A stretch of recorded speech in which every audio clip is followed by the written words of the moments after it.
नमस्कार, सुबह के 10 बज रहे हैं। आप देख रहे हैं आज सुबह आपके साथ मैं हूं अर्पिता आर्या। अफसरों पर गाड़ी चढ़ाकर मार डालने की दो खौफनाक वारदातें सामने आई हैं और वो खौफनाक वारदात क्या क्या है वो हम आपको जरा विस्तार से बताते हैं। जहां एक तरफ हरियाणा के नूंह में डीएसपी की कुचलकर हत्या कर दी जाती है।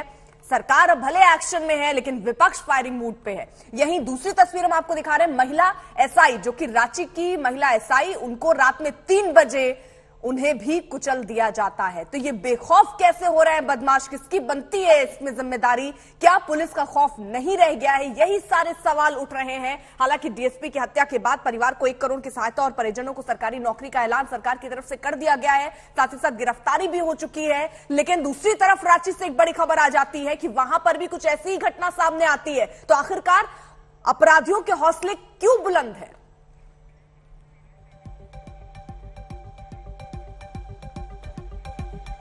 तो हरियाणा के नूंह में कल एक खौफनाक हत्याकांड हुआ। अवैध खनन रोकने गए एक डीएसपी को आरोपियों ने ट्रक से रौंद कर मार डाला है और ये वारदात चीख चीख कर बता रही है कि ये हरियाणा में खनन माफिया के हौसले कितने बुलंद हैं।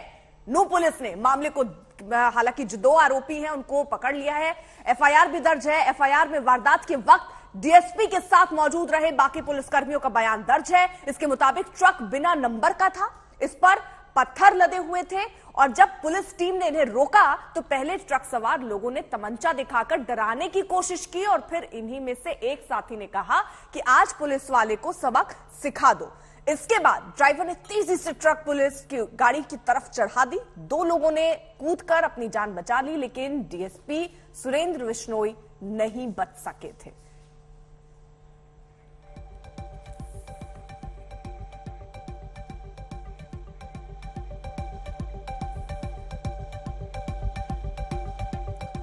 सत्येंद्र चौहान हमारे साथ, हमारे सहयोगी इस वक्त जुड़ चुके हैं और उनके साथ मंत्री साहब भी हैं। सत्येंद्र, जरा बात कीजिए और उनसे पूछिए कि आखिरकार ये घटनाएं जब पहली बार डंपर चढ़ा दी जाती हैं, उसके बाद जब पकड़ने के लिए पुलिस जाती है तो भी फायरिंग होती है, क्या खौफ नहीं रह गया बदमाशों में?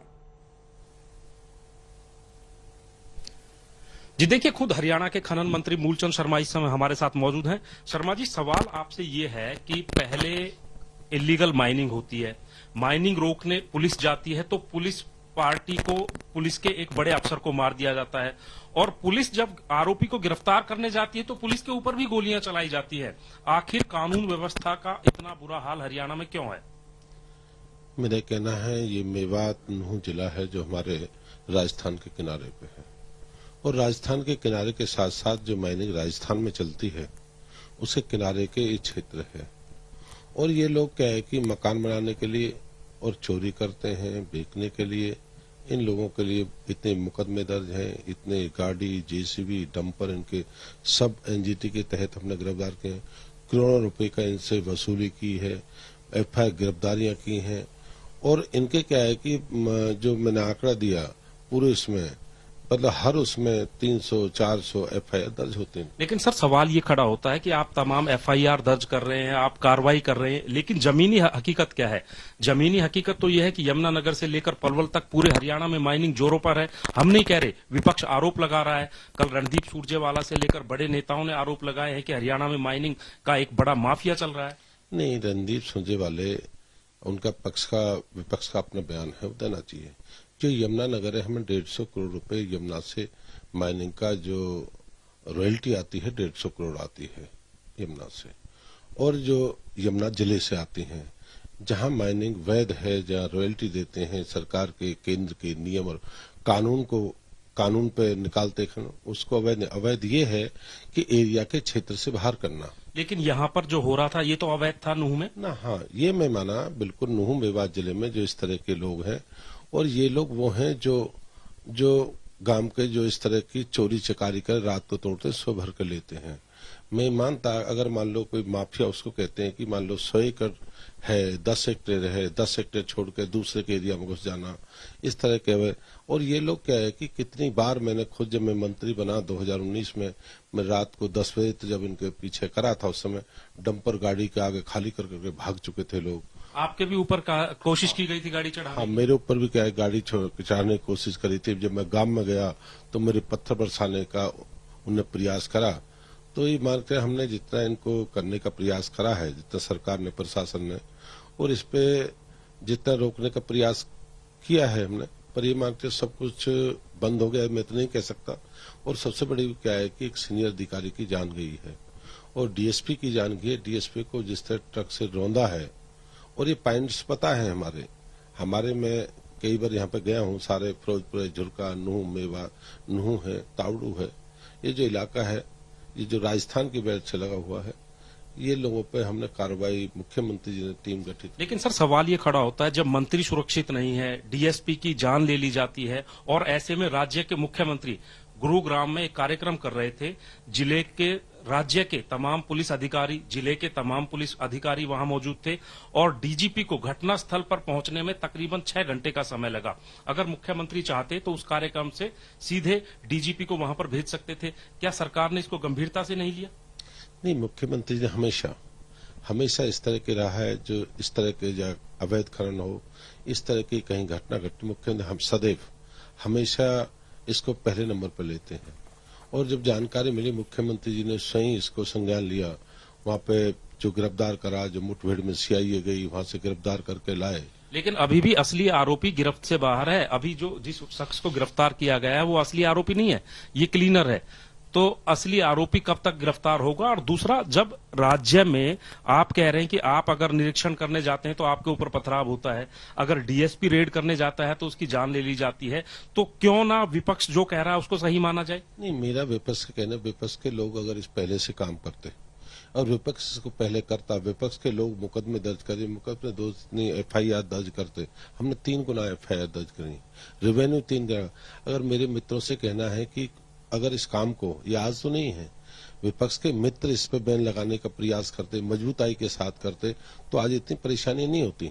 सरकार का काम है, शासन और प्रशासन का, लोगों को इस तरह की अवैध माइनिंग ना हो, प्रशासन सुरक्षा देना, लोगों के लिए, आम लोगों के लिए सुविधा देना, ये सरकार काम है। लेकिन सर सवाल ये खड़ा होता है, पिछले 5 साल आपकी सरकार थी, 2 साल इस नई सरकार को बने होने को है, तो ऐसे में अगर 7 साल में भी आप ठीकरा विपक्ष के ऊपर फोड़ते रहेंगे, तो अगर आपको और कितना समय चाहिए कानून व्यवस्था ठीक करने के लिए? विपक्ष का कभी ठीकरा नहीं फोड़ना, मैं विपक्ष का सम्मान करता हूँ, और विपक्ष हमेशा सरकार को जागरूक करता है, और विपक्ष मजबूत होना चाहिए।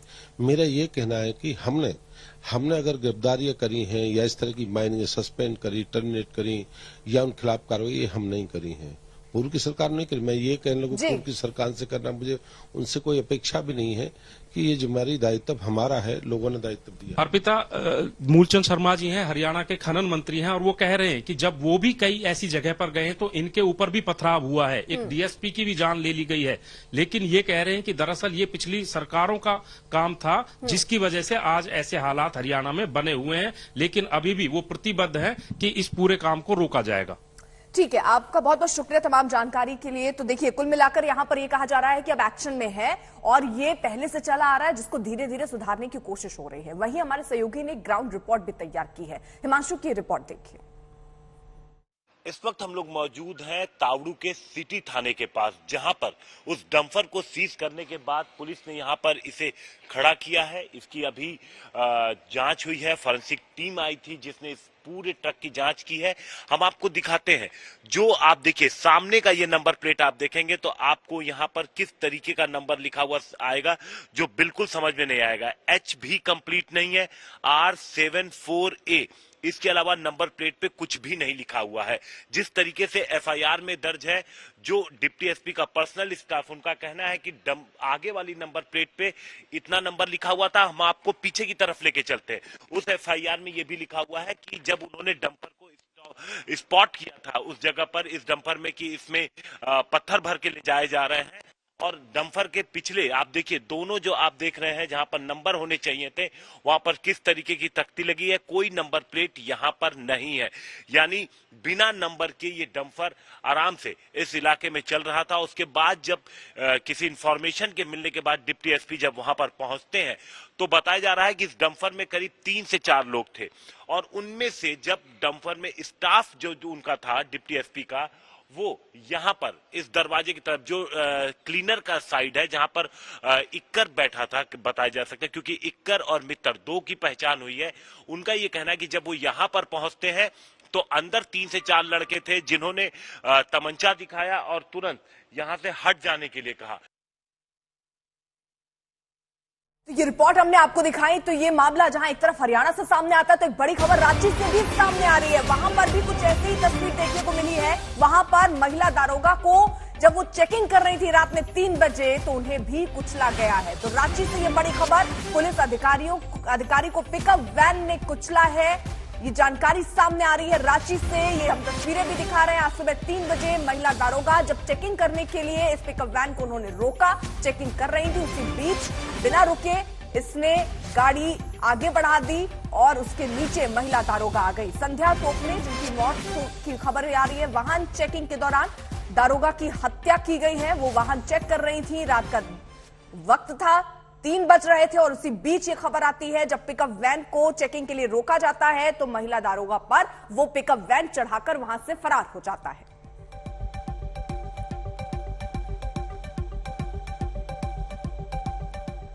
तो इसी बीच एक और बड़ी खबर आ रही है। शिवसेना के झगड़े से जुड़ी हुई शिवसेना पर कब्जे की जंग में आज शिंदे ग्रुप ने अहम कदम उठाया है। शिंदे ग्रुप ने चुनाव आयोग को चिट्ठी भेजकर नई कार्यकारिणी के गठन की जानकारी दी। चिट्ठी में कहा है कि शिवसेना नेताओं का बहुमत उनके साथ है और उद्धव कैंप पहले ही एक चुनाव आयोग में दाखिल कर चुका है अपनी अर्जी और इसको लेकर अब शिवसेना पर कब्जे की जंग शिंदे गुट की तरफ से छिड़ दी गई है। आपको बता दें, आज ही सुप्रीम कोर्ट में दोनों खेमे यानी शिंदे गुट और उद्धव गुट की तरफ से अर्जी डाली गई थी, याचिका लगाई गई थी, जिस पर आज सुनवाई होनी है।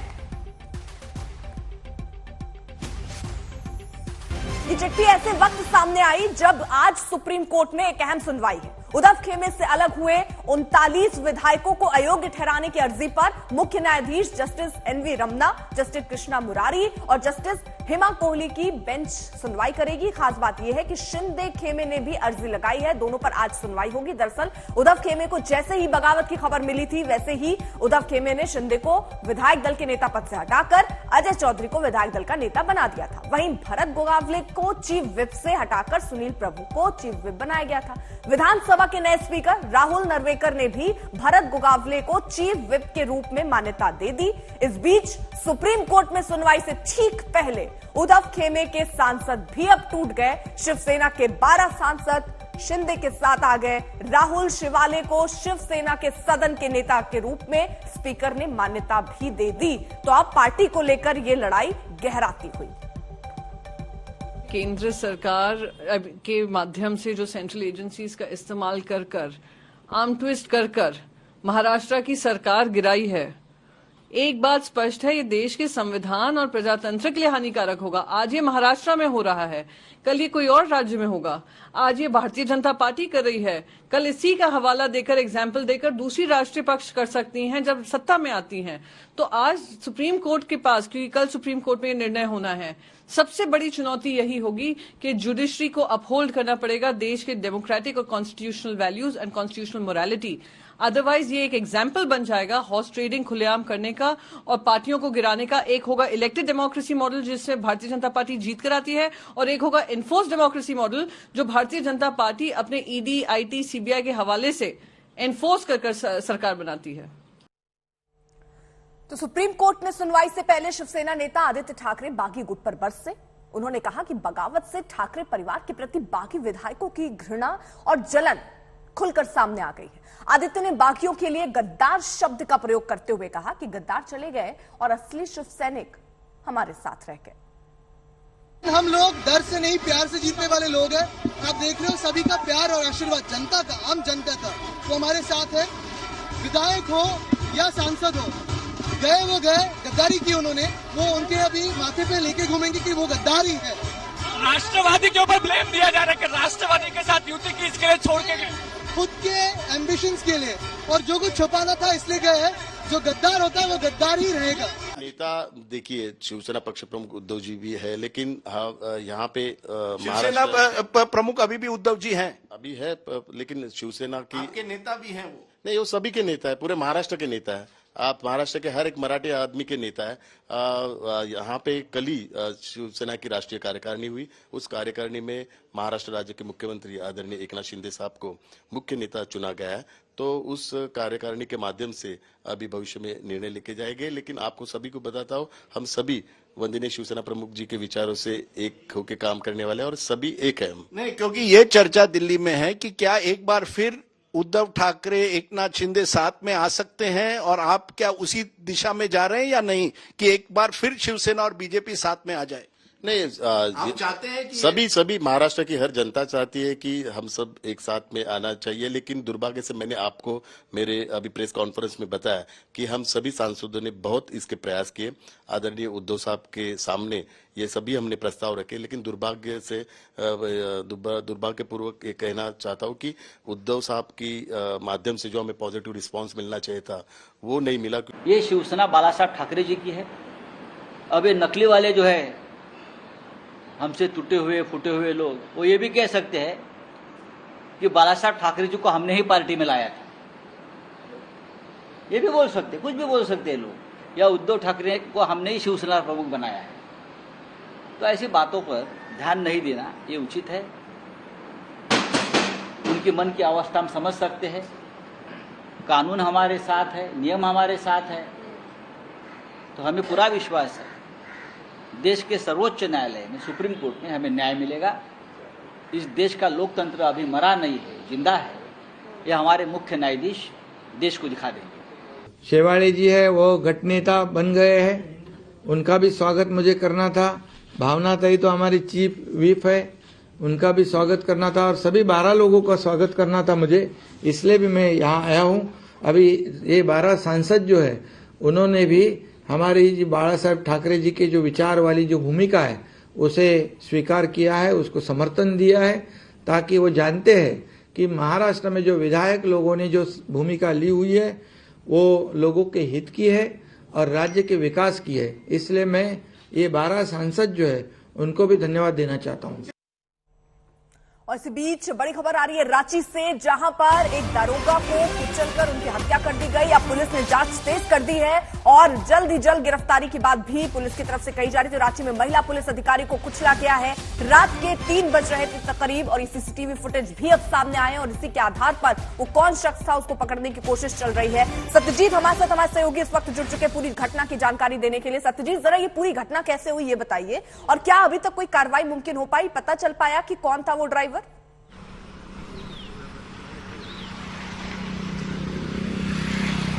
बिल्कुल, देखिए आपको बताते हैं, अहले सुबह 3 बजे के आसपास पुलिस को यह सूचना थी कि मवेशी से लदा एक ट्रक जो है इधर से गुजरेगा। 2 जगह इसके पहले भी सिमडेगा से वो चला था, 2 जगह पहले भी रोकने की कोशिश की गई थी, वहां नहीं रुका था।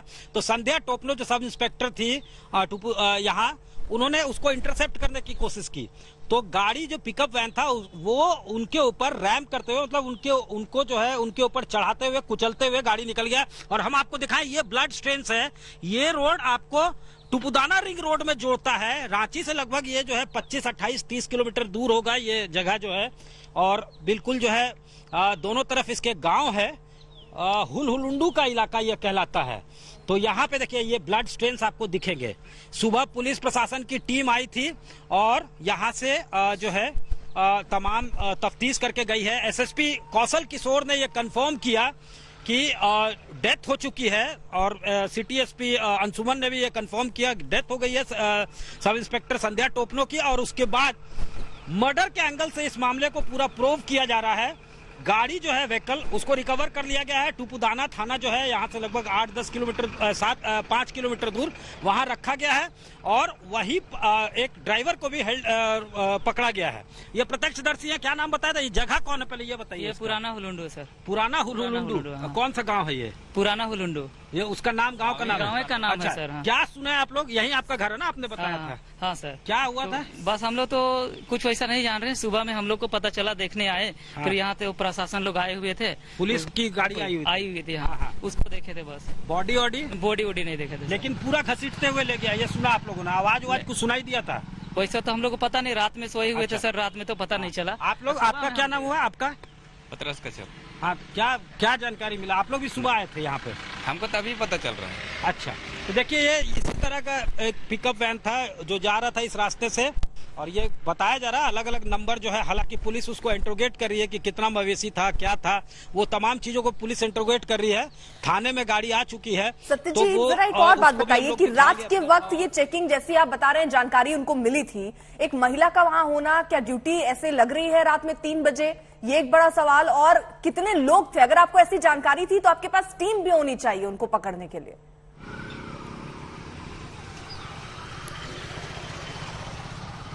बिल्कुल, देखिए अकेले नहीं होंगी महिला जो है वो ये अब जो है पुलिस जो है ज्यादा जानकारी अभी जो है पुलिस दे रही है। ये है कि उनको इंटरसेप्ट करने के लिए कहा गया होगा, तो जो पुलिस की पेट्रोलिंग टीम होगी संध्या टोपनो उसमें एक मेंबर रही होंगी, और चूंकि सब इंस्पेक्टर रैंक में थी तो ऑफिसर थी, तो शायद उनको भी जो है डिप्यूट किया गया होगा कि आप इंटरसेप्ट करें। पुलिस की ड्यूटी में जो है उनको कहा गया होगा। लेकिन इस तरह की घटना घटी है, ये सेकंड टाइम ऐसा हो रहा है झारखंड में। एक बार इसी तरह से जो है हिट एंड रन का केस जो है धनबाद से आया था, जब जज की हत्या कर दी गई थी, उसमें भी 302 का मामला दर्ज किया गया था। और अब जो है ये पुराना हुलुलुंडू का जगह है, ये इधर रोड ये किधर से आता है? ठीक है, ये रोड जो है ठीक है सत्यजीत, बहुत बहुत शुक्रिया तमाम जानकारी के लिए। तो अब पुलिस हर एंगल पर जांच कर रही है, सीसीटीवी फुटेज उनके हाथ लग चुका है और अब तलाश की जा रही है कि आखिरकार उसे चला कौन रहा था। पहाड़ से मैदान तक मौसम की जबरदस्त मार पड़ रही है। मध्य प्रदेश के धार में मूसलाधार आफत बरस रही है। यहां दूध का एक टैंकर देखते ही देखते पानी की लहरों में समा गया। उधर मनाली में जलतांडव की तस्वीरें भी सामने आई हैं। मूसलाधार बारिश से सड़कों पर समंदर जैसा मंजर हो चुका है। पहाड़ों का मलबा अब सड़क पर आ जा रहा है, जिस वजह से हाईवे में आवाजाही ठप हो गई है। हिमाचल प्रदेश के किन्नौर में बाढ़ से लोगों के घरों और बगीचों को भारी नुकसान पहुंचा, कई गाड़ियां भी डैमेज हुई। जम्मू कश्मीर के डोडा में भी भारी बारिश के बाद जो कोहराम है वो मचा हुआ है। कई जगहों पर मूसलाधार बारिश की वजह से नदियां उफान पर हैं, जलस्तर बढ़ रहा है। प्रशासन ने बद्रीनाथ धाम की यात्रियों को मौसम देखते ही यात्रा करने की सलाह दी है। आपको सबसे पहले कुछ तस्वीरें भी दिखा देते हैं किस तरीके के हालात बने हुए हैं। लगातार भारी बारिश की वजह से अब लोगों के घरों तक भी पानी पहुंच रहा है और मूसलाधार बारिश की चेतावनी पहले ही मौसम विभाग ने जारी कर दी थी। उसी को देखते हुए रेड अलर्ट, येलो अलर्ट और ऑरेंज अलर्ट अलग अलग जगहों पर लगाया गया। और ये देखिए जरा किस तरीके से लोगों के घरों के बाहर एक सैलाब सा इस वक्त नजर आ रहा है। पानी की रफ्तार कितनी ज्यादा, जैम जैसे हालात बने हुए हैं। पहाड़ों में तो लैंडस्लाइड की वजह से दिक्कतें हो रही हैं, हाईवे बंद हैं, घंटों घंटों लोग ऐसे ही रहने को मजबूर हैं। ये अलग अलग जगहों की तस्वीरें हम आपको दिखा रहे हैं। ये मनाली की जरूरत, पहले आप तस्वीरें देखिए किस तरीके से वहां पर स्थिति इस वक्त बनी हुई है। भारी बारिश की वजह से हालात हर गुजरते दिन के साथ बिगड़ते चले जा रहे हैं। पानी का बहाव आप देखिए, इतना तेज ये बहाव कि सब कुछ अपने साथ बहा ले जा सकता है। यहाँ पर जो गाड़ियां खड़ी हैं वो भी कई बार पानी के तेज बहाव में अपने आप को बचा नहीं पाई और पानी के तेज बहाव में बहती हुई नजर आई हैं। ये तस्वीरें हम आपको दिखा रहे हैं। यही देखिए, जैम जैसे हालातों से भी लोगों को दो चार होना पड़ रहा है।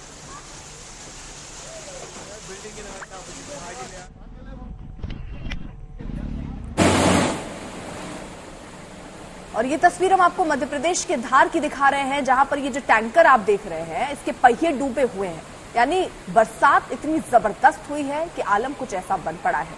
तो ये मध्य प्रदेश की तस्वीर, और आगे जाकर देखिए किस तरीके से ये पानी के बीच में गिर जाता है। तो ये हालात है, यानी खतरनाक ये रास्ता, इस रास्ते से गुजरना कितना खतरनाक हो सकता है इन तस्वीरों को देखकर ही अंदाजा लगाइए। और आप अगल बगल मकान भी देख रहे होंगे, यानी इससे समझिए कि रिहायशी इलाके हैं। ऐसा नहीं है कि कोई नदी हो, लेकिन सड़क जहां पर लोग रफ्तार से गुजरा करते थे पहले, आज आलम कुछ ऐसा है कि नदी जैसे हालात अपने घर के सामने लोगों को दिख रहे हैं। ये टैंकर जो गुजरने की कोशिश कर रहा था वो जाकर आगे पलट जाता है। ये अलग अलग जगहों की जल्दी से तस्वीर आपको दिखा देते हैं, चाहे हिमाचल प्रदेश के किन्नौर की बात हो, मनाली की बात हो, जम्मू कश्मीर की बात हो, डोडा की, वहां तस्वीर हम आपको दिखा रहे हैं, उत्तराखंड के जोशीमठ की तस्वीर हम आपको दिखा रहे हैं और चमोली की भी तस्वीर दिखा रहे हैं। तस्वीरें अलग अलग हैं लेकिन हालात एक जैसे।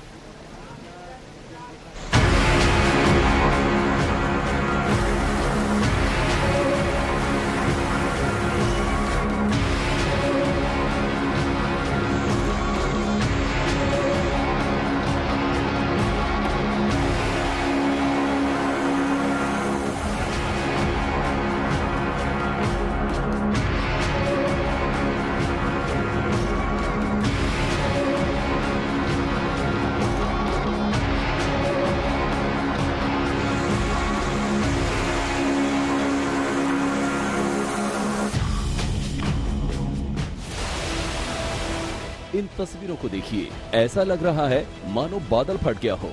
शहर में समंदर जैसा मंजर है। पानी की लहरें बेकाबू हो रही हैं, जनता त्राहिमाम कर रही है। ये तस्वीर हिमाचल प्रदेश के मशहूर टूरिस्ट सिटी मनाली की है। ये मनाली का बाजार है। सैलानियों से भरे रहने वाला मनाली बाजार पानी से भरा हुआ है। अपनी खूबसूरती के लिए मशहूर मनाली का माल रोड मटमैले पानी से बदरंग हो चुका है। पानी का शोर सुनिए, सड़क पर सैलाब की तरह पानी बह रहा है और पानी की तेज लहरों के बीच ट्रैफिक चालू है। लेकिन ये ऑटो पानी की तेज धार से ज्यादा देर लड़ नहीं पाया और रुक गया। बीच सड़क पर ये ऑटो पानी में फंसा हुआ है। ऐसा लग रहा था मानो सैलाब ऑटो को अपने साथ बहा ले जाएगा।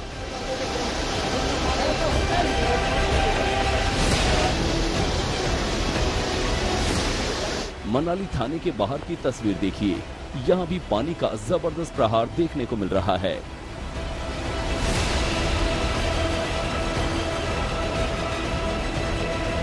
आज मूसलाधार बारिश हुई तो उसमें माल रोड और सब जगहों पे पानी घुसा। वार्ड नंबर 1 से लेकर वार्ड नंबर 7 तक कई जगह नाले ने जो है अपना रास्ता बदला और पानी घुसा है। रिहायशी बस्ती का हाल देखिए, पूरा इलाका मानो उफनती हुई नदी बन गया हो। हर तरफ त्राहिमाम जैसी स्थिति है। ये आफत जैसी स्थिति है जो मूसलाधार बारिश से आई है। मनाली की सड़कों को देखकर ऐसा लग रहा है मानो बादल फट गया हो।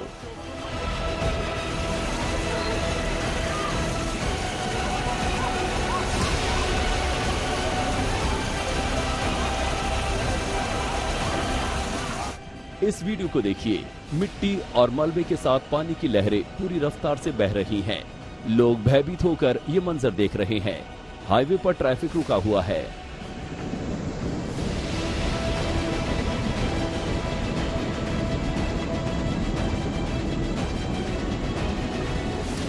यहाँ मटमैले पानी की धार देखिए, 1-2 गाड़ी तो पार हो गई, लेकिन बाकी चालकों की हिम्मत नहीं हुई जान जोखिम में डालने की।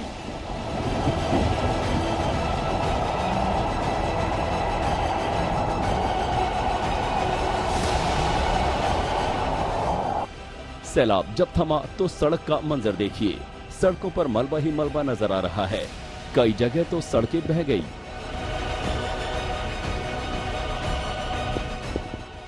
मनाली में एग्जैक्ट 4 बजे जो है बारिश स्टार्ट हुई थी। हैवी रेनफॉल हुआ है और हैवी रेनफॉल से जो है बहुत सारे नुकसान देखने में आया है। जैसे ये वाला पॉइंट देख सके, नगर परिषद ने अभी इसमें बहुत बड़ा बजट स्पेंड करने के बाद जो है ये गेट बनाया था। लेकिन उसके बाद जो है अभी जस्ट ये प्रॉपर्ली बनाई था थोड़े रोज पहले। अब आप देख सकते हैं कि ये इसमें बहुत नुकसान हुआ है। देखिए भारी बारिश से क्या हुआ है सड़कों का हाल। सड़कें बुरी तरह टूट गई हैं। देश का सबसे ऊंचा कहा जाने वाला दिल्ली लेह मार्ग मलबे की वजह से बंद हो गया।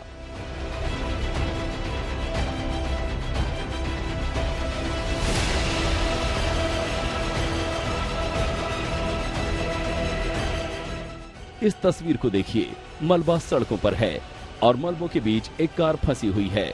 पानी रुकते ही प्रशासन के लोग राहत और सफाई के काम में जुटे नजर आए।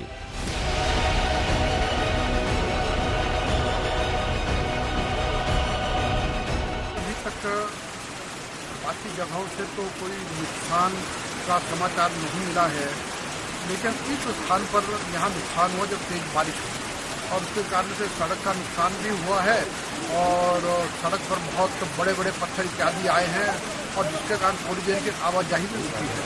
और ये लगभग 4:30 बजे जो तेज बारिश हुई उसके कारण नुकसान हुआ। हिमाचल प्रदेश के कई इलाके भारी बारिश की चपेट में आ गए हैं।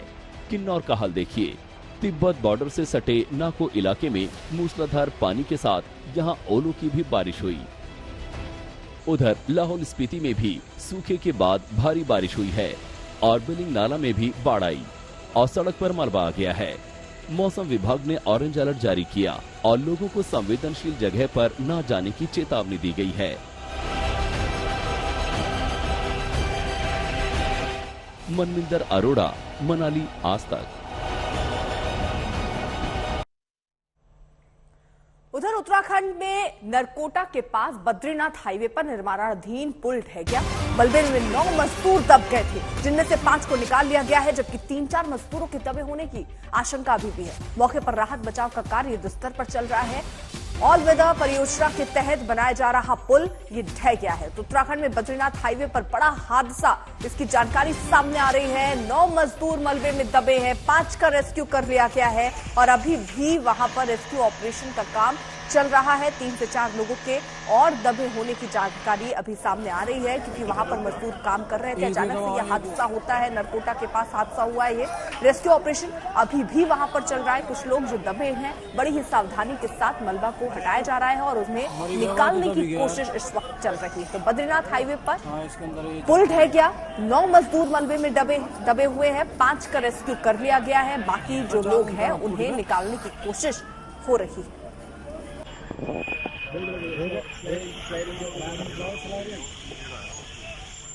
और अब जरा बात गुजरात की। गुजरात में कुछ दिनों की राहत के बाद मानसून फिर आफत बनकर बरस रहा है। डांग और अरावली में भारी बारिश के बाद एक बार फिर बाढ़ जैसे हालात बन गए।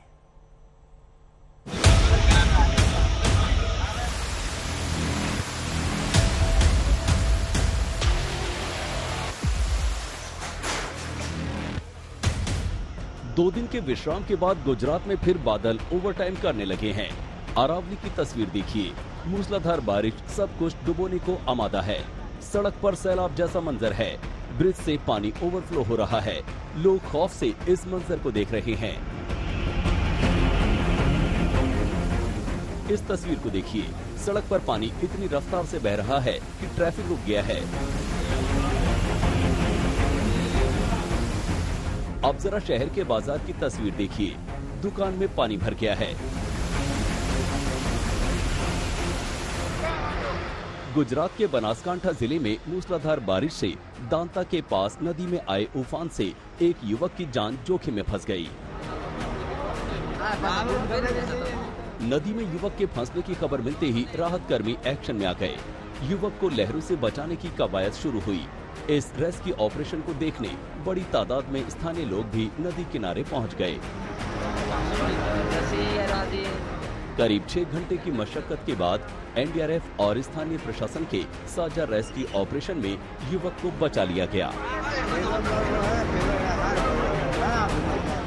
बताया जाता है कि 26 साल का जोनश तराल अपने मवेशियों को चराने के लिए नदी में गया था। तभी अचानक नदी में पानी आया और वो बीच में ही फंस गया।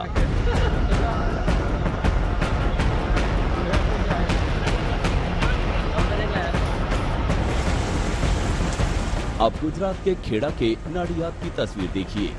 1 से 1.5 घंटे में कल यहाँ 1.5 इंच बारिश हो गई, जिससे निचले इलाकों में पानी भर गया।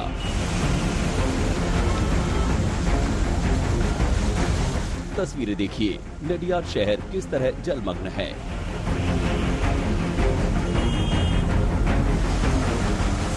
बाजार का हाल देखिए, पानी पानी है। बारिश इतनी हुई कि लोगों के घरों में भी पानी घुस गया। गलियां भी पानी से भरी हुई हैं। शहर के श्रेष्ठ railway underpass, Khodiyar railway underpass और माई मंदिर रेलवे अंडरपास में पानी भर गया। इससे शहर से पश्चिम और पूर्व इलाके के लोगों के बीच काफी समय तक संपर्क टूटा रहा। सड़क पर पानी भरने से मुसीबत उन लोगों को हुई जो जरूरी काम से निकले थे।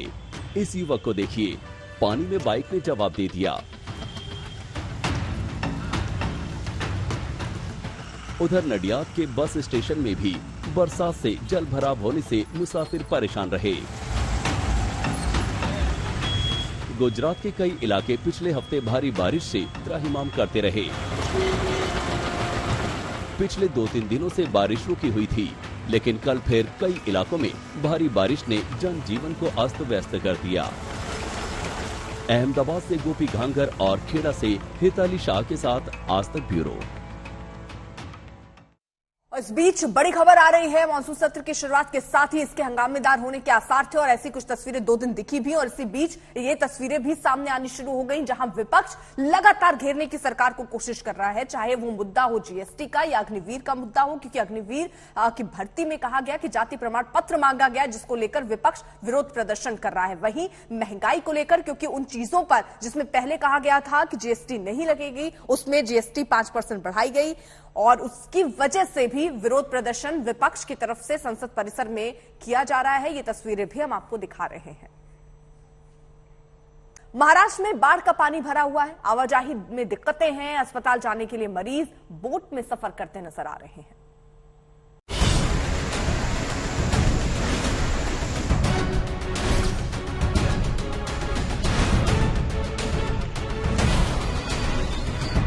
ये महाराष्ट्र के चंद्रपुर से तेलंगाना को जोड़ने वाला बामनी राजुरा पुल है, जो वर्धा नदी के ऊपर है, पर पुल के ऊपर से पानी बहने के कारण इस पुल को बंद कर दिया गया है। चंद्रपुर से तेलंगाना आने जाने वाले वाहनों को दोनों तरफ कतार में ऐसे रोकना पड़ रहा है। ये इस हफ्ते में दूसरी बार है जब इस पुल को बंद करना पड़ा। लगातार बारिश और इराई डैम के 7 दरवाजे 1.5 मीटर तक खोले जाने के कारण इस रास्ते को 13 जुलाई को भी बंद किया गया था। तब यहाँ हजारों गाड़ियाँ फंस गयी थी। रास्ता खुलने पर ट्रैफिक को निकलने में ही 2 दिन लग गए थे। अब वही स्थिति फिर बन गई है। चंद्रपुर में बारिश कम हुई है, पर इराई डैम के दरवाजे खोलने की वजह से निचले इलाकों में बाढ़ की आशंका है। प्रशासन ने इसके लिए अलर्ट जारी किया है। चंद्रपुर में पिछले 15 दिनों से भीषण बाढ़ के कारण हाहाकार मचा हुआ है। चंद्रपुर में अब तक बाढ़ की वजह से 13 लोगों की जान चली गई है। 1500 के आसपास छोटे बड़े घर गिर गए हैं और सैकड़ों पशुओं की मौत हो गई है। खेतों में पानी घुस आया है। 50,000 हेक्टेयर से ज्यादा खेती बर्बाद हो गई है। मंगलवार को देवेंद्र फडणवीस ने चंद्रपुर में बाढ़ ग्रसित इलाकों का दौरा किया और हर संभव मदद का आश्वासन दिया। और इस बीच नवनीत राणा हमारे साथ जुड़ चुकी है। महाराष्ट्र में जिस तरीके के हालात चल रहे हैं उनसे बात करते हैं। नवनीत जी, बहुत बहुत शुक्रिया, आप जुड़िए हमारे साथ। जो हालात दिख रहे हैं, पहले तो सरकार गई और अब खतरा शिवसेना पर पार्टी का है। मैम,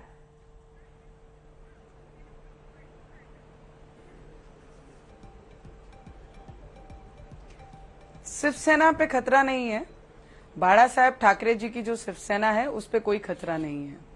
उनकी आइडियोलॉजी फॉलो करने वाले एकनाथ शिंदे जी और जितने भी विधायक और जितने भी मेंबर ऑफ पार्लियामेंट उनके साथ शामिल हुए, मुझे लगता है उनके ऊपर कोई खतरा नहीं है। यस, उद्धव ठाकरे जी और उनके जो सुबह से शाम तक जो बोलते रहते हैं उन पे जरूर खतरा है और आने वाले समय में बहुत सारी चीजें और बदलेंगी।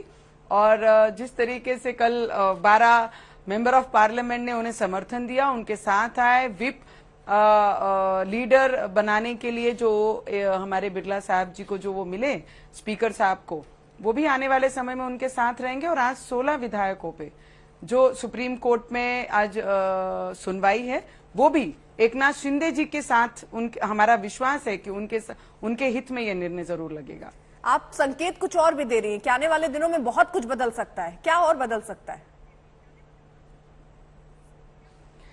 मुझे लगता है जितना बदलाव हुआ है ये भी किसी ने सपने में नहीं सोचा था। पर यस, जब आइडियोलॉजी कोई छोड़ देता है तो उस आइडियोलॉजी को जिंदा रखने के लिए मुझे लगता है पहली बार ऐसा कभी हुआ होगा कि 56 इयर्स का एक्सपीरियंस, 56 इयर्स का परिश्रम एक पार्टी को बनाने के लिए, और किसी ने उसे पूरा खत्म करने के राह पे चल पड़े थे।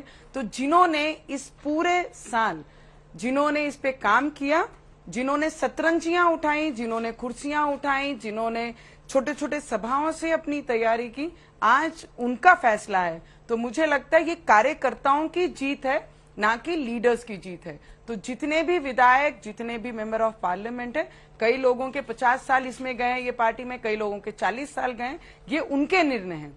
तो मुझे लगता है ऐसे कार्यकर्ता जो पार्टी के कार्यकर्ता रहते हैं, ये उनकी जीत हुई है। और आने वाले समय में जो भी निर्णय न्यायालय देगी, पूरा विश्वास है कि वो न्यायालय हमारे आदरणीय बाला साहेब ठाकरे का विश्वास टूटने नहीं देगी। ठीक है, बहुत बहुत शुक्रिया नवनीत राणा जी हमारे साथ जुड़ने के लिए। तो फिलहाल शिवसेना में क्या घमासान चल रहा है, क्योंकि आज सुप्रीम कोर्ट में देखिए सुनवाई भी होने वाली दोनों अर्जी पर, यानी शिंदे गुट की तरफ से भी अर्जी है वहां पर और साथ ही साथ उद्धव गुट की तरफ से भी अर्जी है। उद्धव गुट लगातार ये कह रहा है जो विधायक हैं जो बगावत कर चुके थे उनको हटा दिया जाए, उनको निलंबन उनका कर दिया जाए।